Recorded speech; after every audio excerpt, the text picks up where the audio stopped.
Distant sirens, nearby echoes of conversations, and engines everywhere. The sound of the Motor City. Terrence took it all in, leaning against his four-eye fox body on the top floor of the MGM Grand North parking structure. Terrence was an old hand. Over the last 30 years, his Fox had seen 8 engines, 12 transmissions, and almost enough prize money from French, Grand River, and the service drives to pay for it all. By now, he knew the sound of just about every racer in the city, and on nights like this would visit the top of MGM to appreciate the chaotic harmony of it all. Freeway traffic was sparse at this hour, but the city was far from calm. Off in the distance, he heard a familiar competition playing out on the Lodge Freeway, which crossed to I-75 just beneath his parking garage perch. A rumbling, grumbling Chevy LS sparred with its barking Hemi rival, the deep baritones of both muscle car power plants echoing off the sunken freeway walls. A small smile played across his face as Terrence mentally recognized them. Aaron and Kasim at it again. He knew every engine and almost every racer. But as their cacophony increased, for the first time in decades, Terrence heard something new.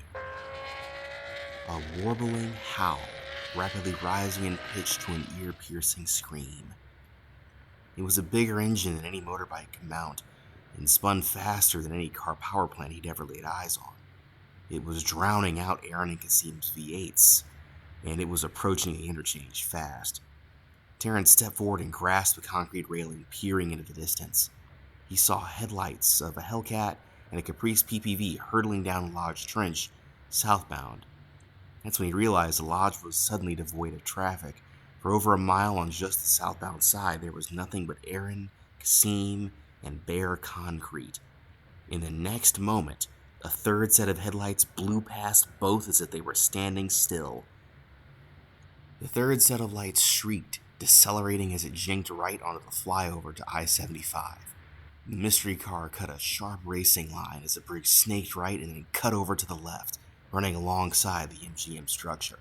The vehicle's shrieking was arrested into snarling as it slowed for the corner, and for a split second the blur was slow enough to recognize.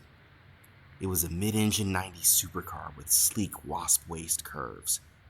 In the next moment, its engine snapped from snarling back to screaming, seemingly ripping the air asunder as it blasted past Terrence and back down into the suddenly trafficless 75 trench.